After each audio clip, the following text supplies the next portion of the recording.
Hello! Welcome to another Warcaster video. Today, I'm going to be doing a D&D story video, but I'm not alone for this one. I've got my friend, Mercedes, and/or Murdy, and/or Mercy, and/or Big Strong Murdy, and/or Grak, and/or Sith.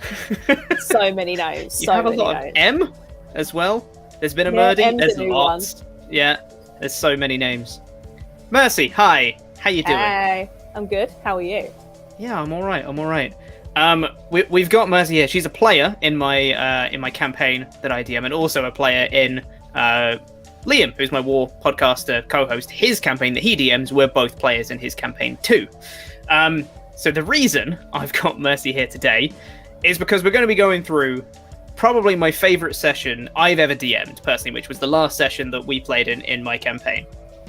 And the main thing that took up this this session was this absolutely ridiculous combat that we had that was just so insane with the amount fantastic. of it was just so off the wall bonkers the whole time, and it was great. There's also some other things that we'll get into afterwards, but we'll talk about the combat first. So to set the scene for this combat, just so you're all on board here. Basically, the party had found themselves at this kind of ruined old temple in the mountains that had been kind of buried to time, and it was just now being uncovered. They'd gone to investigate. They'd fought a couple of spirit nagas at the top, which are like these snake creature things. Fought a couple of them and been successful.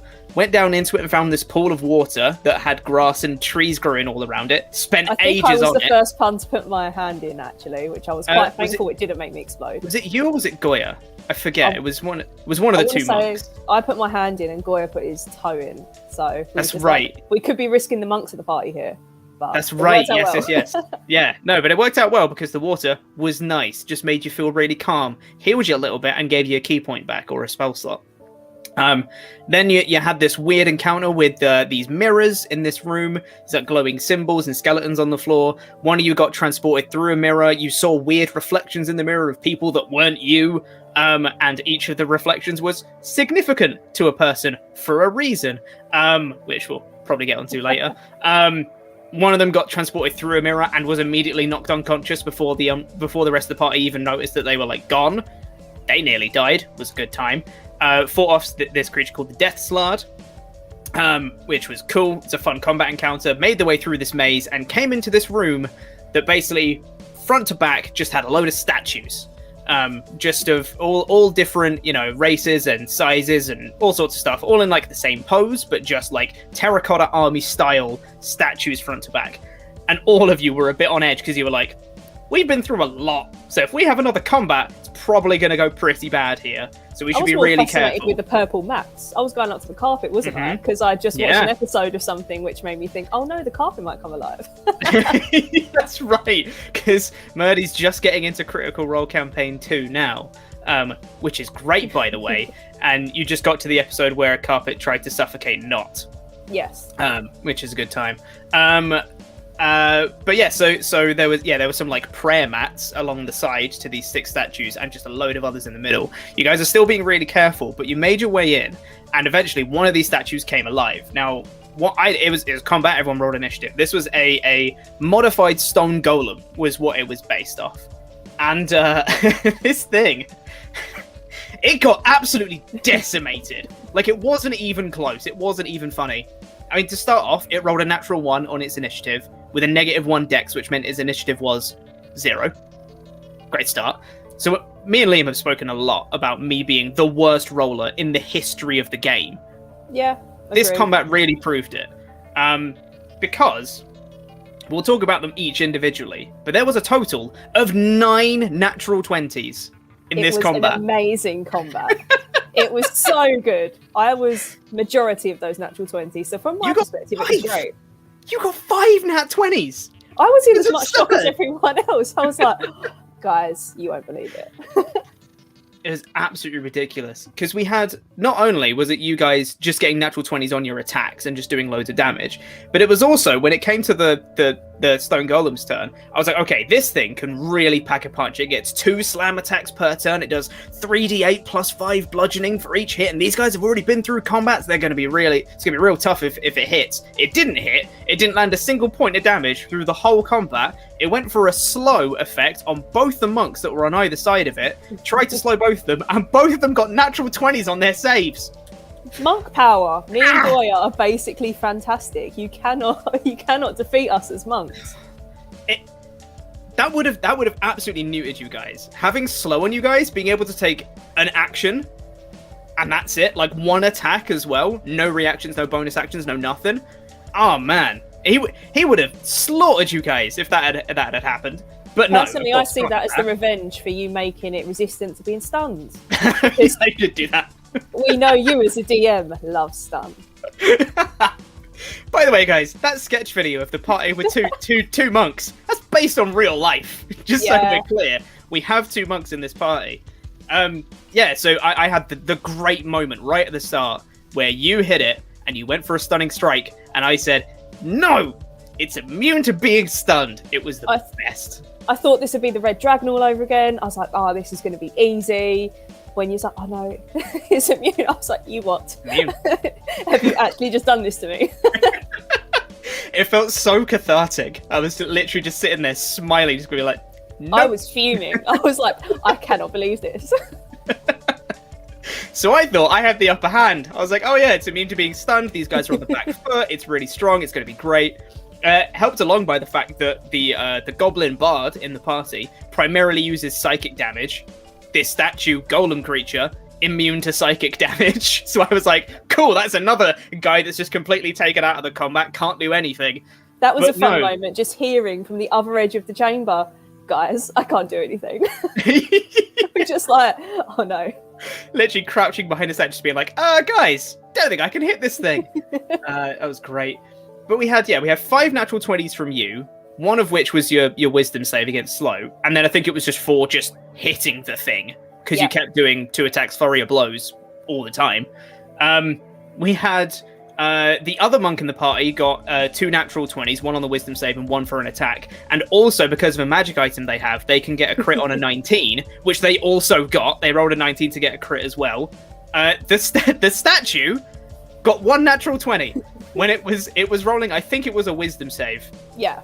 And it had advantage because it has advantage on like all magical effects, and it rolled a 19 and a 20. And I was like, where are these rolls? Why did I get the natural 20 on the save and not on, I don't know, an attack? I think that was the one point in the combat you was hopeful that this would go better for you, and then I thought it just went down. Yeah, no, and then it just kept getting worse and worse. We had the cleric ranger for the first time activating his oath bow, which meant like he got he gets advantage on the rolls. They don't get any benefit from cover. He does an extra 3d6 piercing damage, and immediately got a natural 20 straight off it. And I was like, that's such a cool moment to activate the oath bow and just immediately get like the full benefits and get loads and loads of extra damage on it and stuff. That's so cool. But I really hate the fact that you did that, because it was just on top of all the other natural 20s that were coming in.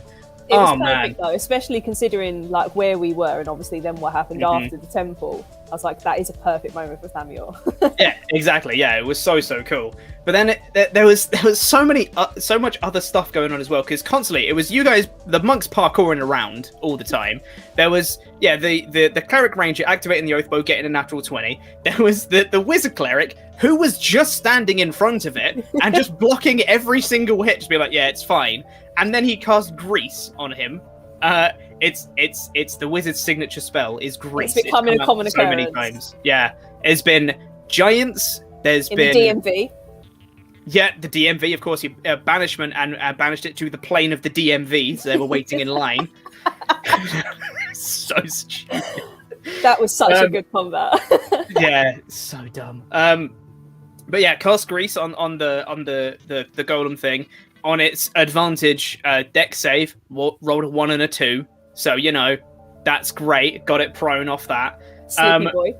Yeah, one slippery boy, one slip and slide statue. And then there was a great bit as well where, because of the magic item that the other monk has got that allows them to hit a crit on a 19, it's also when they roll a 7, I roll on a table and something happens. They, of course, also rolled a 7. And for this particular thing that happened is they were silenced for a minute. They couldn't talk for a whole minute, which is fine for a monk. That's not too bad.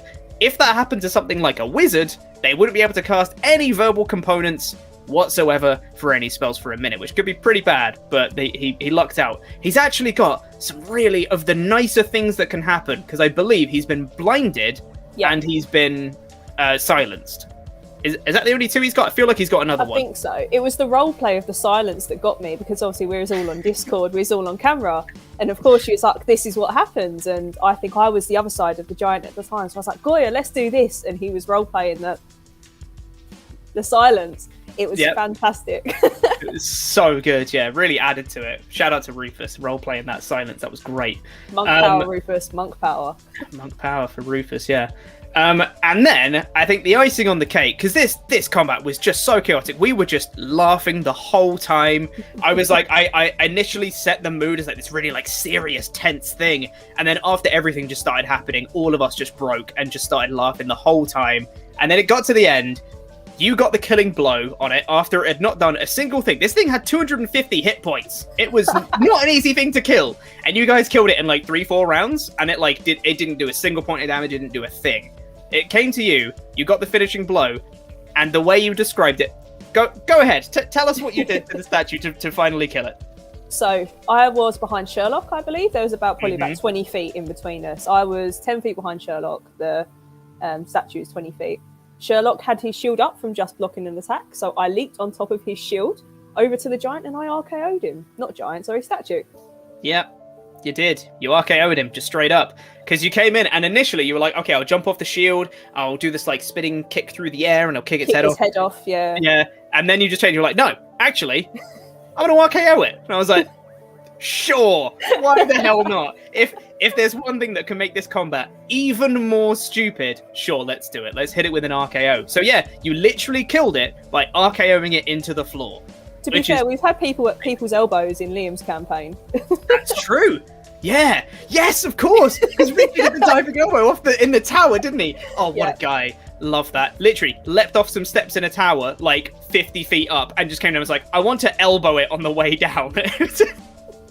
I love Richie so much. He's the best. Yeah, it was genuinely the most absurd combat, because anytime another natural 20 came up, we broke that little bit more.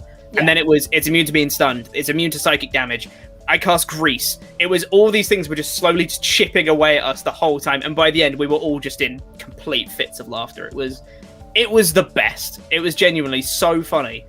But then we had such a tone shift for the next bit afterwards, because we went in after that stupid combat, went into this massive lore dump, because you went into the final chamber of this temple, found this guardian naga that had been protecting this like sacred knowledge for centuries. Well, first of all, me and Thamiel went in. I decided, being my awkward Sith self of don't like this, pulled us back through the portal, went and got everyone else, was like, guys, we need to go.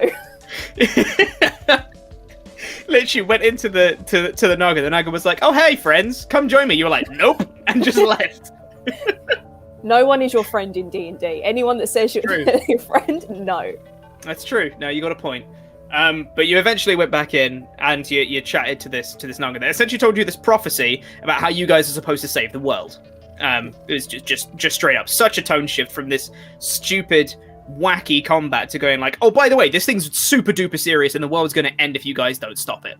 But it was so much fun. Getting to roleplay that as well, just the amount of shock on your guys' face when I was just like, oh, by the way, this thing's happening and you guys have to stop this, and you're all like, say what now?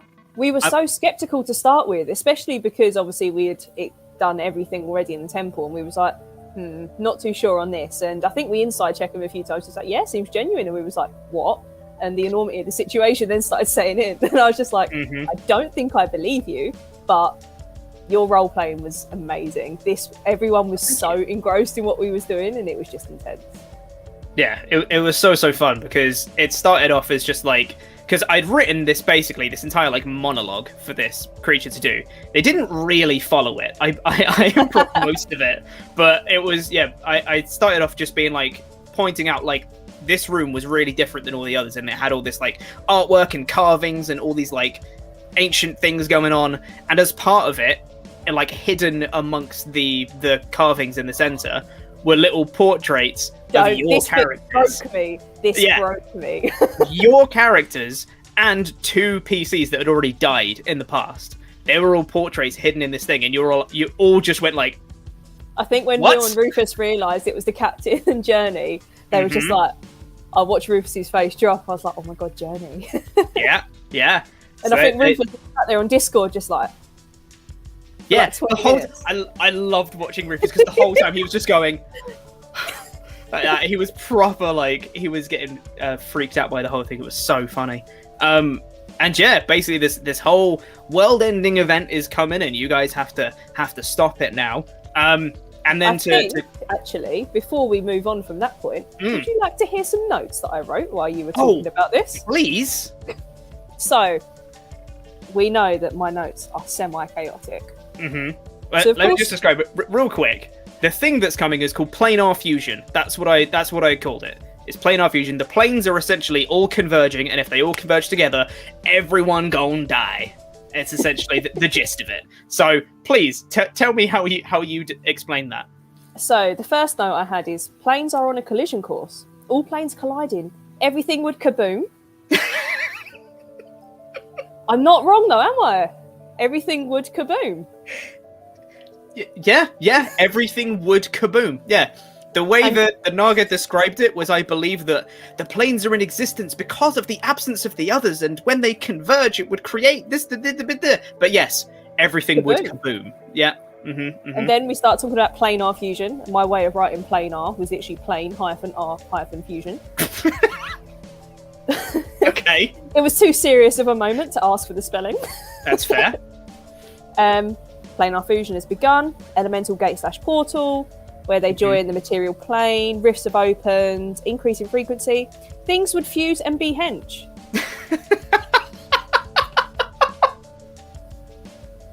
So things will go kaboom and things will be hench.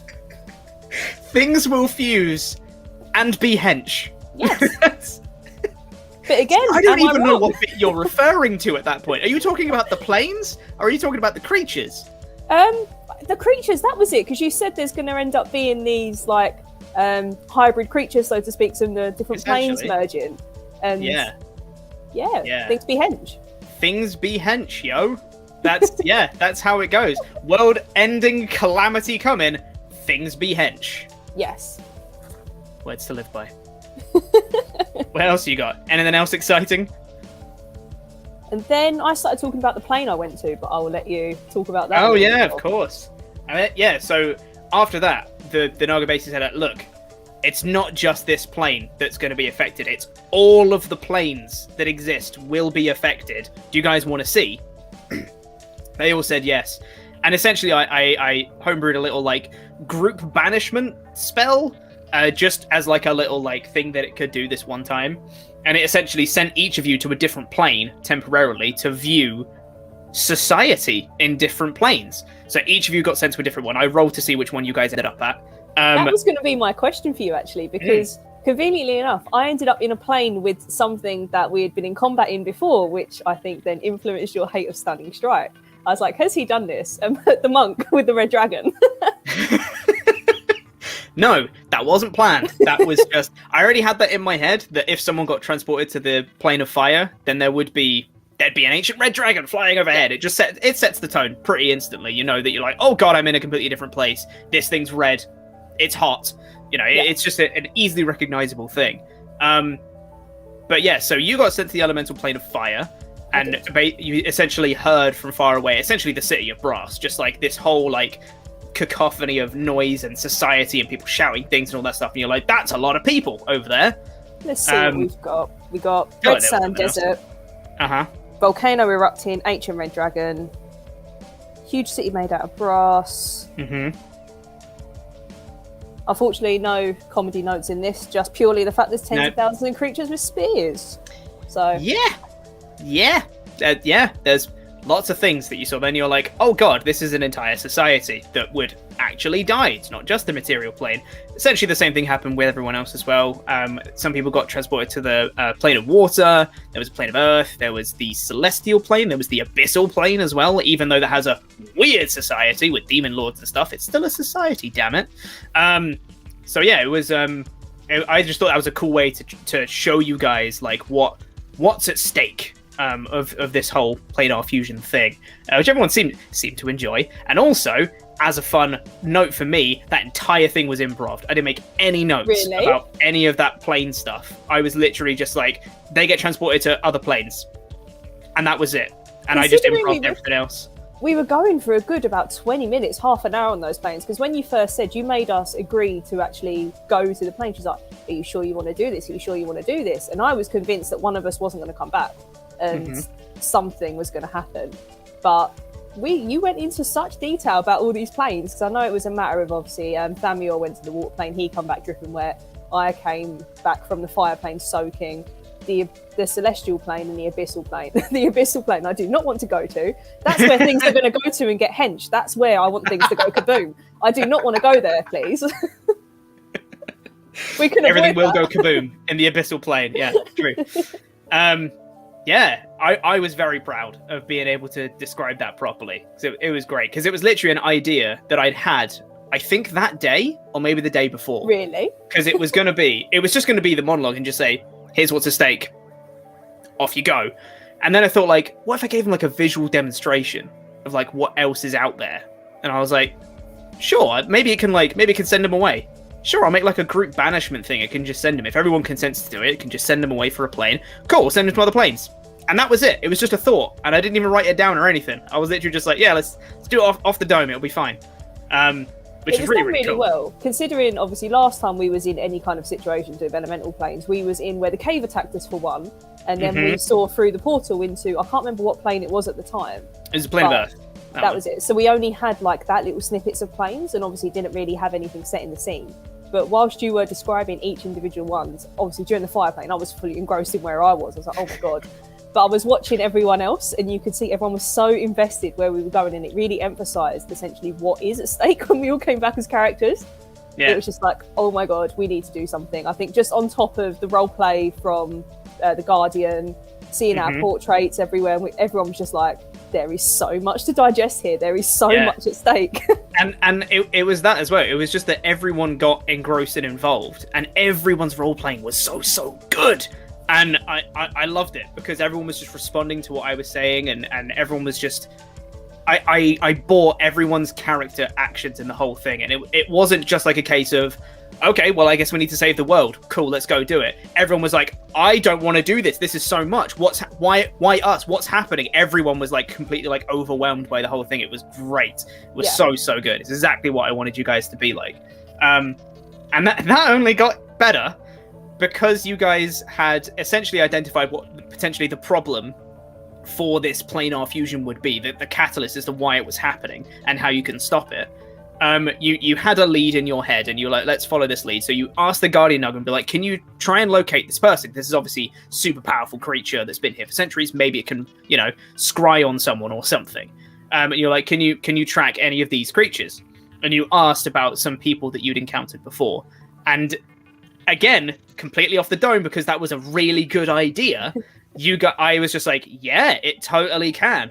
So it found these two people that you guys had been trying to find through the mountains, and it was worryingly close to where your base camp was, and you're all like, oh snap, they shouldn't be that close to here, we need to leave. And you all just left, and you just... If there's one way to sober you up after an experience, it's letting you know that people you've just recently met who are quite key to someone's backstory are in immediate danger.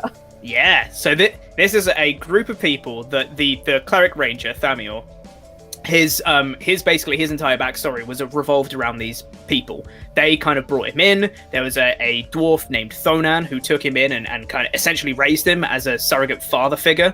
And you guys raced back to this place, and you immediately saw that like the tone was different. A guy was there with like blood streaking down his head, and he was like demanding where you guys were. You're like, whoa, we've been out of this. What's happened? What's going on? And it turns out that the Thonan, the dwarf character that took in Thamior, had been killed, as well as another member of this group, who was a Dragonborn cleric who could have brought someone back if she wasn't the first one to go down, which was, again, so fun to roleplay. Terrible. That was heartbreaking.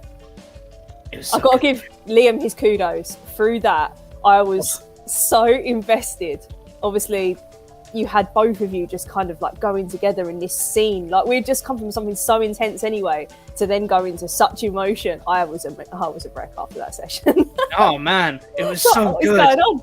Yeah, genuinely, like you said, for Liam to roleplay that whole thing was so good, because again, all of you, but especially Liam, just roleplayed the hell out of that situation, and just I kind of bounced off what he was doing. Again, all of that scene was improv, because I was like, I don't want to make note for this. I want this to be kind of organic.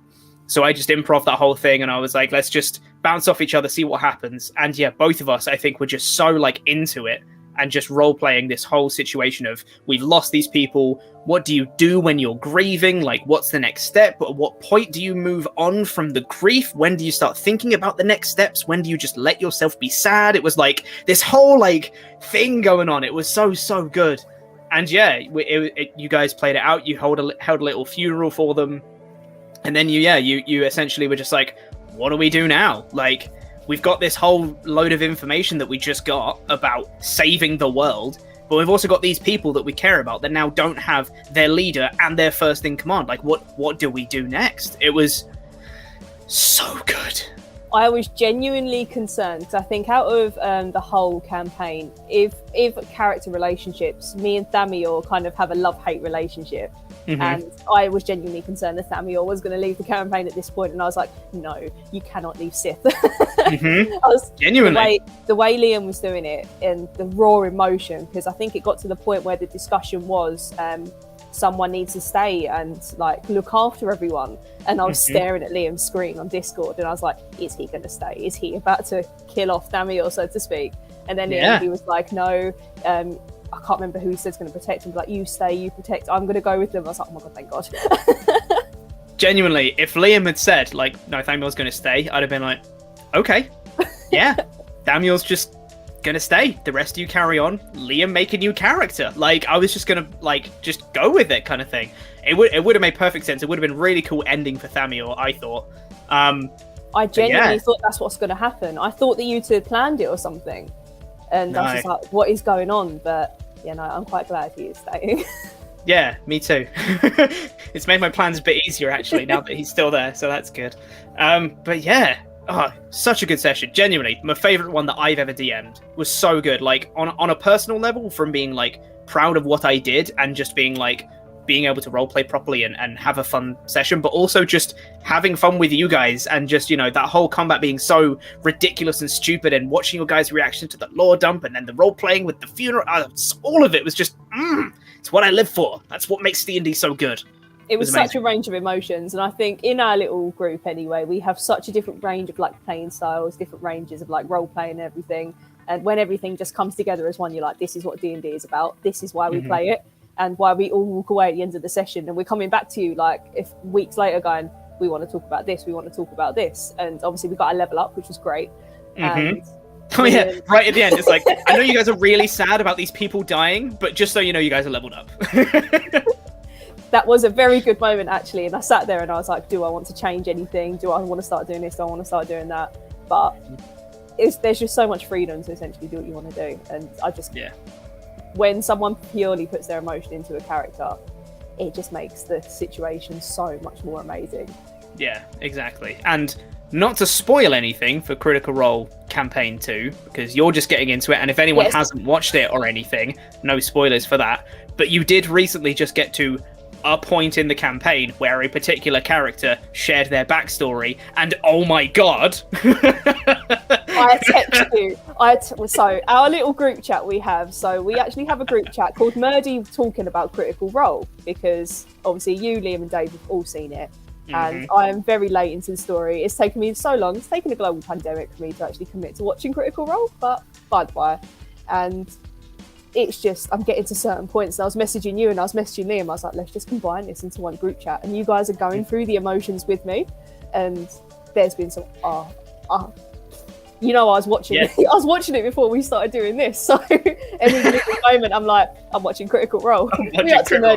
Critical Role. Crit Roll. Yeah, no, but that kind of thing, that like level of role playing and commitment to emotion was exactly what you guys were showing in this session, and that's what made it so good. It was just the complete like opposite ends of the spectrum that like came together in one session and just made it like this whole package of D&D awesomeness. I just loved everything about it. It was so good, and especially made by your 5 natural 20s. Thank your dice for that. I'm too scared to use the dice again, because obviously at the start of every session everyone does it. We all pick up our 20s and we're like, right, what dice are we going to use today? And I think that's my first ever set of D&D dice, and I was like, okay, we're going to go for this. But now I am scared to ever use it again.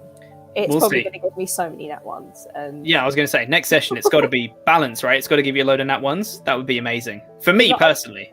If like, see if he's unconscious, I'll be like, oh no, death saves.